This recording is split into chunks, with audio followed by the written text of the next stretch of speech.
Queridos, tudo bem? Eu sou a professora Cristina Braga, de Língua Portuguesa, e nós estamos aqui conversando um pouquinho sobre os aspectos da língua, não é verdade?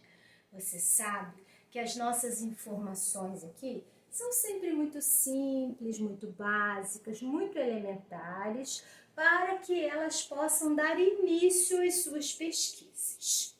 Hoje nós vamos estudar literatura brasileira. Ai, que delícia, gente! E o assunto é segunda fase do modernismo, poesia. Isso mesmo, poesia. Você já tem aí no canal a segunda fase do modernismo, prosa. Lá nós conversamos bastante sobre o romance de 30, né? Sobre essa fase regionalista. E hoje nós vamos pensar no mesmo período, só que vai ser na produção poética. Então vamos lá? Vamos começar? Aceitam o meu convite? Eu acho que vocês vão gostar. Bem, segunda geração do modernismo, segundo tempo do modernismo, nós estamos falando de geração de 30. Geração de 30. Só que agora a nossa abordagem é a produção poética. Então é a poesia da geração de 30. Nessa geração de 30, nós vamos encontrar a fase áurea da poesia brasileira, né? Você já estudou isso lá no outro vídeo. A primeira geração é uma geração desbravadora, é a fase heróica. Agora, na segunda geração, nós estamos naquele período de consolidação. Por isso que dissemos que é a fase áurea da poesia brasileira. E você precisa lembrar que se a gente está falando de segunda geração do modernismo, o período é de 1930 a 1945. Vamos lembrar que nós já estudamos sobre esse momento histórico-social, político-econômico, muito conturbado, muito complicado. Bem, aqui tem uma listinha, né, que você já viu lá quando a gente estava falando da prosa. Os acontecimentos são os mesmos, porque o período é o mesmo, de 30 a 45. Então, nós ressaltamos em 1929, a quebra da Bolsa de Nova York, que causou consequências sérias na economia cafeeira e mudou o tipo de vida na cidade de São Paulo, em São Paulo e no Brasil de uma forma geral, né? Em 1930 nós temos o início da Era Vargas. Em 37 nós temos o fechamento do Congresso e o início do Estado Novo. Em 32, pouquinho antes, né? A Revolução Constitucionalista em São Paulo. Em 39, o início da Segunda Guerra Mundial. Uma guerra mundial desestrutura o mundo inteiro, né, gente? Nós sabemos disso. Em 1942, o Brasil entra na Segunda Guerra e em 1945 termina a Segunda Guerra Mundial e o Estado Novo no Brasil. É um período, gente, muito conturbado. E tudo isso vai aparecer na produção literária. É óbvio, né? Os escritores são pessoas vivendo essa época e vivendo nesse mundo conturbado. Não vamos encontrar aqui aquele regionalismo que nós vimos na prosa. Então, afinal de contas, de que vai falar a poesia da segunda geração? Vamos dar uma olhadinha aqui. Temas sociais. Óbvio, com tudo isso acontecendo no Brasil e no mundo, não havia possibilidade de fugir da temática social. Existencialismo, memorialismo, fragilidade da vida humana, temor da guerra e crítica ao sistema vigente. Então, nós vamos encontrar poetas, pessoas sensíveis, preocupadas, angustiadas, atormentadas por todo esse período de incertezas, de turbulências, de disputas, de destruições e de ressignificação de valores. Isso nós vamos encontrar na produção poética da segunda geração do modernismo. Vamos dar uma olhadinha nas características? Primeira setinha, reflexão sobre o sentido de estar no mundo. Afinal de contas, o que eu estou fazendo aqui, quem sou eu, onde eu vivo, com quem eu vivo, para quem eu vivo, até quando eu vivo. Então, essas reflexões existenciais vão ser muito presentes na produção poética. E nós também temos uma forte dimensão social, já sabemos isso. Segunda setinha, foco no contexto sociopolítico e renovação da linguagem. O contexto sociopolítico, ele está afetando diretamente as pessoas que estavam vivendo aqueles conflitos. Renovação da linguagem por quê? Depois da primeira geração, gente, cujo objetivo era a liberdade, a aproximação da poesia com a prosa, um português brasileiro, a linguagem ela foi renovada, né? Foi renovada no sentido de estar mais próxima do público leitor. E a gente continua encontrando essa renovação da linguagem. Terceira setinha. Versos com estruturas sintáticas mais elaboradas. O que é isso? Nós estudamos na primeira geração a presença do poema Pílula. Lembra? Aquele poema minuto, aquele poema bem pequenininho, que estava se contrapondo a toda a elaboração formal parnasiana. Pois é, na primeira geração, isso aconteceu de forma bem contestadora. Aqui na segunda geração, nós não vemos mais isso com tanto destaque. Nós temos estruturas sintáticas mais elaboradas. É possível você encontrar poetas da segunda geração que estão usando versos livres e brancos, continuam pregando a liberdade formal, total, e existem poetas da segunda geração do modernismo que retomam o uso dos versos metrificados, dos versos rimados e até mesmo dos sonetos. Então existe uma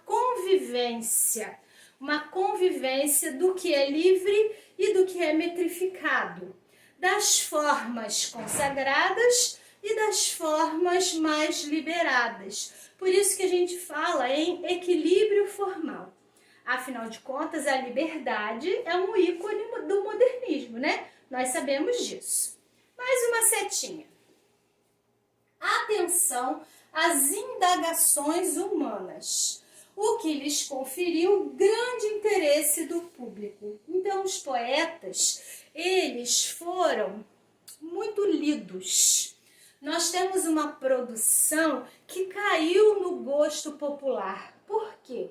Porque se tratava, naqueles textos, das indagações, das angústias, das problemáticas, das reflexões que um homem comum estava vivendo, pelas quais um homem comum estava passando.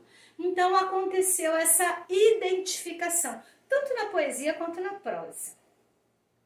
E aí, agora que você já conhece um pouquinho dessa ambiência, dessa cosmovisão da segunda geração do modernismo, vamos conhecer alguns poetas. São nomes consagradíssimos. E com certeza você conhece a maioria deles, se não conhecer todos, né? Então vamos lá. Poetas segunda geração do modernismo. Carlos Drummond de Andrade, Vinícius de Moraes, Cecília Meirelles, Mário Quintana, Jorge de Lima Nossa, gente, é realmente uma constelação, né? Temos estrelas da maior grandeza, como também vimos as estrelas da segunda geração do modernismo na prosa. Então vamos lá, vamos começar? Carlos Drummond de Andrade. Muita gente diz que é o maior poeta do século XX, né? Carlos Drummond, gente, tem uma obra vastíssima. E aí algumas informações. Nasceu em Itabira, Minas Gerais, né? Foi farmacêutico, foi chefe de gabinete do Ministério da Educação, tinha um espírito absolutamente revolucionário, poeta do finito e da matéria. Se pudesse resumir em uma palavra, né, qual seria o seu desejo? Qual seria o seu desejo? Uma saída, uma maneira de vencer essa angústia existencial do momento em que se vivia. E aí, a gente nem pode falar em uma fase de Drummond, né? Normalmente nós estudamos 5 fases de Drummond. A primeira fase é aquela cuja obra, alguma poesia, inaugura a segunda geração do modernismo. Aqui a obra que inaugura é Alguma Poesia, de 1930, de Carlos Drummond de Andrade. E essa primeira fase é chamada de fase gauche, né? Todo mundo conhece, já ouviu falar, vai Carlos, ser gauche na vida. E afinal de contas, o que é gauche? É uma palavra francesa que significa esquerdo, torto, inadaptado. É o sentimento de muitas pessoas nesse período de inadaptação, de estar errado, de estar incomodado, de não estar se encaixando naquele momento. Essa fase gauche é seguida da fase social. A fase social vai contar com poemas fantásticos e eu indico para vocês o livro A Rosa do Povo, de 1945. 1945, gente, não é um ano aleatório, né? É o ano do fim da Segunda Guerra Mundial. Depois nós temos a fase mais filosófica, metafísica, e aí eu vou indicar para vocês, claro, Enigma. Também encontramos a fase memorialista, né? Aquela que vai relembrar situações, que vai trazer lembranças, principalmente de uma época passada, né? Da vida do autor. E aí eu indico para vocês Lição das Coisas. E nós ainda temos a quinta fase, que é chamada de fase erótica, né? Cujo livro principal é Corpo, de 1984. Nós também não podemos deixar de falar na poesia metalinguística de Drummond. Quantos poemas ele fez sobre fazer poemas? Quantos poemas ele fez sobre falar sobre a poesia? A metalinguagem é um assunto recorrente na obra de Drummond. Vamos conhecer uns poeminhos? Ai, gente, se eu pudesse, né, eu li aqui uma antologia, mas só para dar um gostinho. Vamos lá? Vamos lá? Carlos Drummond de Andrade, Poema de 7 Faces. Quando nasci, um anjo torto, desses que vivem na sombra, disse: vai, Carlos, ser gauche na vida. As casas espiam os homens que correm atrás de mulheres. A tarde talvez fosse azul, não houvesse tantos desejos. O bonde passa cheio de pernas, pernas brancas, pretas, amarelas. Para que tanta perna, meu Deus? Pergunta meu coração. Porém, meus olhos não perguntam nada. O homem atrás do bigode é sério, simples e forte. Quase não conversa. Tem poucos, raros amigos. O homem atrás dos óculos e do bigode. Meu Deus, por que me abandonaste? Se sabias que eu não era Deus, se sabias que eu era fraco.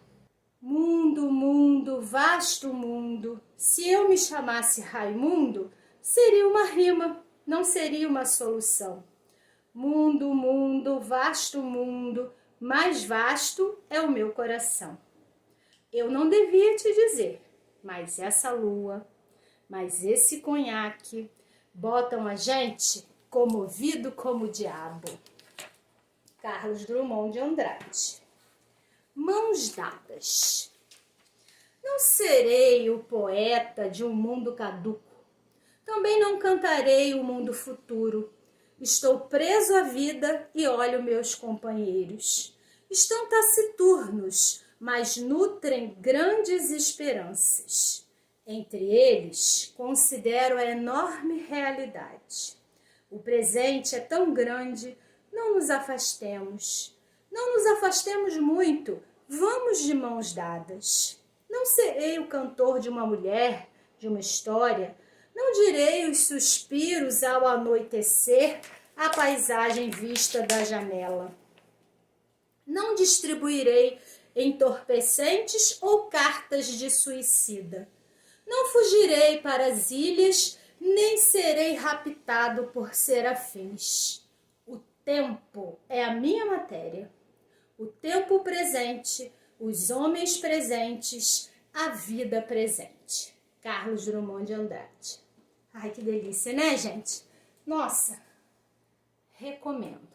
Leia poemas de Carlos Drummond de Andrade. Vamos ao próximo? Vinícius de Moraes. Quem nunca ouviu uma música de Vinícius de Moraes? Impossível, né, gente? Então, nós temos aqui Vinícius do Rio de Janeiro. Foi advogado, diplomata, poeta, compositor, intérprete e faz parte da sua biografia, casado 9 vezes. Foi um dos idealizadores da Bossa Nova, aquele movimento musical que você já estudou, que começou em 1958. Viveu, segundo Carlos Drummond de Andrade, Vinícius de Moraes viveu sob o signo da paixão. E nós podemos encontrar duas fases em Vinícius. A primeira fase é espiritualista, com muita influência do simbolismo. E aí eu indico para vocês o livro Caminhos para a Distância. E a segunda fase já é a fase sensual, né? Eu indico para vocês poemas, sonetos e baladas. E Vinícius, gente, além de tudo isso, como se não bastasse, ainda escreveu texto dramático. É verdade, texto para o teatro. E eu recomendo aqui Orfeu da Conceição, de 1956. E os sonetos de Vinícius? Você já ouviu, não é verdade? Vamos ouvir um? Soneto de fidelidade. De tudo ao meu amor serei atento antes e com tal zelo e sempre e tanto que mesmo em face do maior encanto dele se encante mais meu pensamento.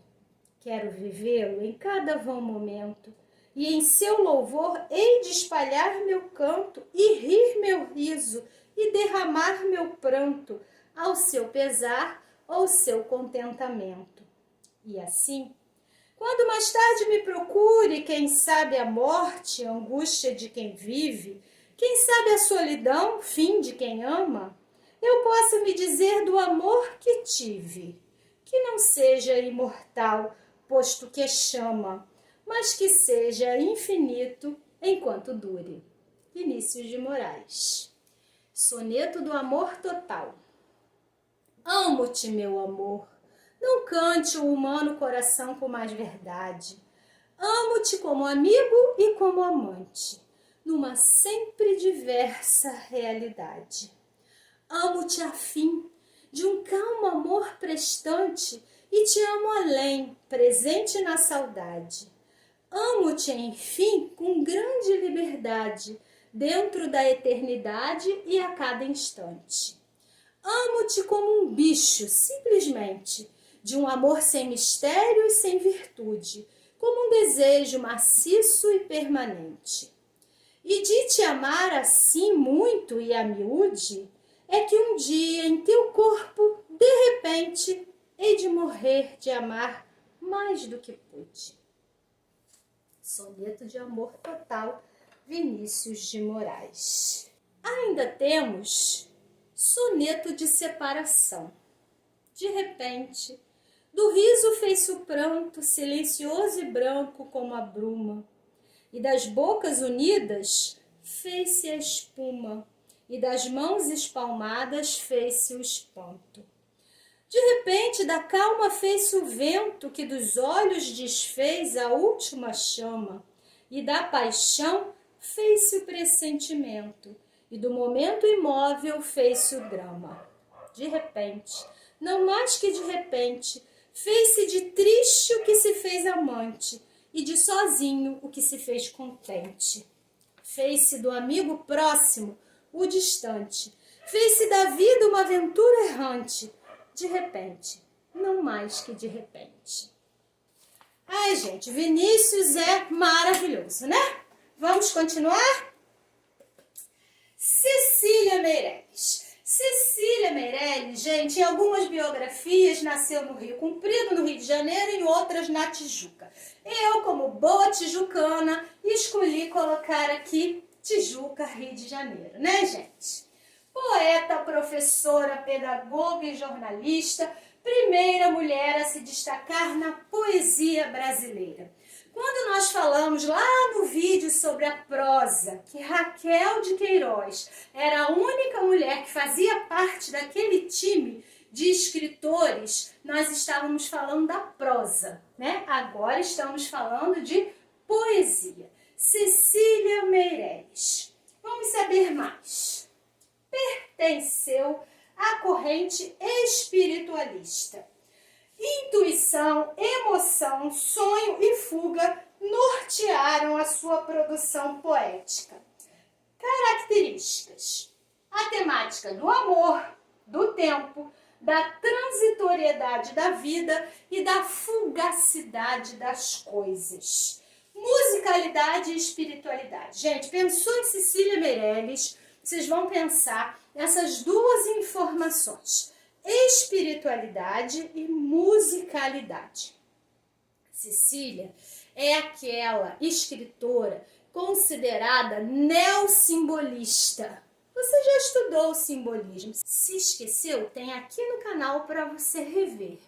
Então, se Cecília Meirelles é considerada uma escritora neossimbolista, é porque ela vai se inspirar nesses fundamentos. Daí a presença da musicalidade. O que eu estou indicando aqui para vocês? Espectros, vaga música e romanceiro da Inconfidência.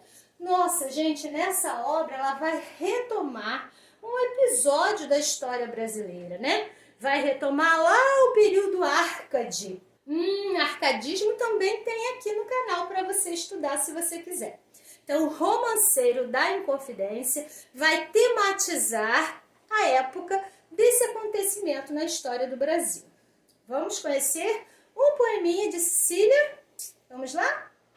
Motivo, Cecília Meirelles. Eu canto porque um instante existe, e a minha vida está completa. Não sou alegre, nem sou triste, sou poeta. Irmão das coisas fugidias, não sinto gozo nem tormento. Atravesso noites e dias no vento.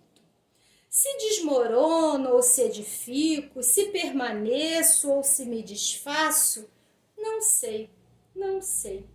Não sei se fico ou passo. Sei que canto, e a canção é tudo. Tem sangue eterno a asa ritmada. E um dia sei que estarei mudo, mais nada. Reconheceu? Gente, a letra foi musicada. Isso, temos aqui uma importantíssima canção da época da MPB. Por isso que você deve ter reconhecido esses versos. Ai, que delícia, né? Vamos continuar? Mário Quintana. Gente, adoro Mário Quintana. Alegrete, Rio Grande do Sul. Foi poeta, tradutor e jornalista. Tematizava na sua produção poética a reflexão sobre o mundo contemporâneo, era adepto da liberdade formal e escrevia com humor e simplicidade as coisas simples da vida, aquilo que é corriqueiro na vida de qualquer pessoa. Essa simplicidade é que conquistou o seu público leitor. Temos aqui ainda A Rua dos Cataventos, uma obra que eu estou indicando para vocês, de 1940, e tive que colocar aqui um poeminha, né, gente? São tantos, das utopias. Se as coisas são inatingíveis, ora, não é motivo para não querê-las. Que tristes os caminhos, se não for a presença distante das estrelas. Mas tem um poeminha aqui que eu quero ler para vocês. O Tempo. Mário Quintana. O tempo. A vida é um dos deveres que nós trouxemos para fazer em casa. Quando se vê, já são 6 horas. Há tempo. Quando se vê, já é sexta-feira. Quando se vê, passaram 60 anos. Agora é tarde demais para ser reprovado. E se me dessem um dia uma outra oportunidade, eu nem olhava o relógio. Seguia sempre em frente. E iria jogando pelo caminho a casca dourada e inútil das horas. Mário Quintana. Fica aí o convite, gente. Vocês precisam ler esses poetas da segunda geração. Agora nós temos 2 poetas aqui católicos, né? O grupo católico. Jorge de Lima e Murilo Mendes. Murilo Mendes é aquele católico mais sonhador, mais visionário. E Jorge de Lima é aquele mais engajado, aquele mais questionador, né? Aquele que apontava mais questões sociais. Jorge de Lima, gente, nasceu em Alagoas, foi médico, professor de literatura, vereador e deputado. Filho de senhor de engenho decadente. Isso vai aparecer muito nas suas obras. Indico para vocês Poemas Negros, onde ele vai mostrar a poesia nas coisas simples. Vou ler para vocês Essa Nega Fulô. Muito conhecido poema de Jorge de Lima. Essa nega fulô. Ora se deu que chegou, isso já faz muito tempo, no banguê do meu avô, uma negra bonitinha chamada Negra Fulô. Essa nega fulô, essa nega fulô. Ó fulô, ó fulô, era a fala da sinhá. Vai forrar a minha cama, pentear os meus cabelos, vem ajudar a tirar a minha roupa, fulô. Essa nega fulô. Essa negrinha fulô ficou logo para a mucama, para vigiar a sinhá, para engomar pro senhor. Essa nega fulô, essa nega fulô. Ó fulô, ó fulô, era a fala da sinhá. Vem me ajudar, ó fulô, vem abanar o meu corpo que eu estou suada, fulô. Vem coçar minha coceira, vem me catar cafuné, vem balançar minha rede, vem me contar uma história que eu estou com sono, fulô. Essa nega fulô. Era um dia uma princesa que vivia num castelo que possuía um vestido com peixinhos do mar. Entrou na perna de um pato, saiu na perna de um pinto, o rei senhor me mandou que vos contasse mais 5. Essa nega fulô, essa nega fulô. Ó fulô, ó fulô, vai botar para dormir esses meninos, fulô? Minha mãe me penteou, minha madrasta me enterrou pelos figos da figueira que o sabiá beliscou. Essa nega fulô, essa nega fulô. Ó fulô, ó fulô, era a fala da sinhá, chamando a nega fulô. Cadê meu frasco de cheiro que teu senhor me mandou? Ah, foi você que roubou, ah, foi você que roubou. Essa nega fulô, essa nega fulô. O senhor foi ver a negra embarcou do feitor. A negra tirou a roupa, o senhor disse, fulô. A vista se escureceu, que nem a negra fulô. Essa negra fulô, essa negra fulô. Ó fulô, cadê meu lenço de rendas? Cadê meu cinto, meu broche? Cadê o meu terço de ouro que teu senhor me mandou? Ah, foi você que roubou. Ah, foi você que roubou.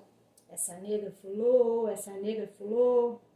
O senhor foi açoitar sozinho a negra fulô. A negra tirou a saia e tirou o cabeção. De dentro dele pulou nuinha a negra fulô. Essa negra fulô, essa negra fulô. Ó fulô, cadê teu senhor que nosso senhor me mandou? Ah, foi você que roubou, foi você, negra fulô. Essa negra fulô. Poeminha de Jorge de Lima, mostrando toda a desigualdade, a discriminação, né, todas aquelas agruras ocorridas nos engenhos do Nordeste, na época da escravidão. E ainda temos Murilo Mendes, de Juiz de Fora, né, gente, mineiro, foi arquivista e escritor. Tinha uma temática de irreverência, foi fortemente influenciado pelo surrealismo e pelo catolicismo. Tematizava a humanidade e a consciência social. E eu indico para vocês a poesia em Pânico, de 38. Vamos conhecer um poeminha de Murilo Mendes? Um fragmento para vocês de O Renegado, Murilo Mendes. Cortina que vela a face de Deus, o céu fecha-se violentamente sobre mim. Que tenho eu com a sociedade dos meus irmãos? Acaso serei responsável pela sua vida? Sou membro destacado de um vasto corpo. Sou um na confusão da massa insaciável. Entretanto, vejo por todos, penso por todos, sofro por todos. Murilo Mendes. Ai, gente, e aí? Apresentei aqui para vocês um pouquinho da segunda fase do modernismo na poesia, geração de 30, produção poética. Agora você já pode partir para as suas leituras. Escolhendo Drummond, Vinícius, Cecília, Mário Quintana, Jorge de Lima ou Murilo Mendes, não importa. Você enriquecerá o seu repertório cultural e ainda vai se entreter com as maravilhas que você vai encontrar. Certo? Gostou? Eu espero que sim. Se você gostou, você pode curtir o vídeo. Eu vou ficar bem feliz. Você pode se inscrever no canal, pode até ativar o sininho. Você vai saber quando eu colocar um vídeo novo. Combinado? Então, um beijo. E daqui a pouco você vai encontrar a terceira geração do modernismo. Até lá!